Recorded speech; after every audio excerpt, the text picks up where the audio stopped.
Hi అండి అందరికీ happy Monday అందరికీ. ఈరోజైతే మా ఇంట్లో మండే స్పెషల్ చిక్కుడుకాయ కర్రీ. స్పెషల్ అని ఎందుకు అంటున్నానో లాస్ట్లో చెప్తాను. ఫస్ట్ అయితే ప్రాసెస్ చూసేద్దాం. చిక్కుడుకాయ కర్రీ ఎలా చేయాలో సింప్లీ సూపర్గా ఉంటుంది. సింపుల్గా ఒకసారి ట్రై చేసి చూడండి, చాలా బాగా టేస్ట్ వస్తుంది.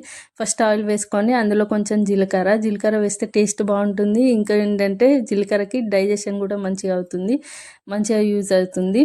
అండ్ 2 ఆనియన్స్ కోసాను. 2 ఆనియన్స్ కట్ చేసేసుకొని 2 ఆనియన్స్ మంచిగా వేగాక అందులో 7 to 8 పచ్చిమిరపకాయ వేసాను. అవి కూడా కొంచెం మగ్గాక అందులో కొంచెం పసుపు యాడ్ చేయాలి. పసుపు కూడా కొంచెం మగ్గాక చిక్కుడుకాయ వేసుకోవాలి. చిక్కుడుకాయ యాక్చువల్గా స్పెషల్ ఎందుకు అన్నానో తెలుసా?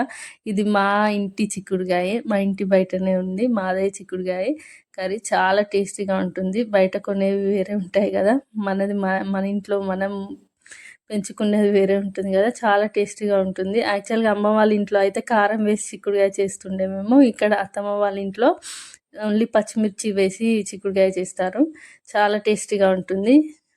అందులో ఒక చిన్న టమాటా కూడా యాడ్ చేశాను. ప్రాసెస్ స్పీడ్గా వస్తుంది కాబట్టి స్పీడ్ అనిపిస్తుంది, కాకపోతే నేను చేసింది చాలా స్లోగా.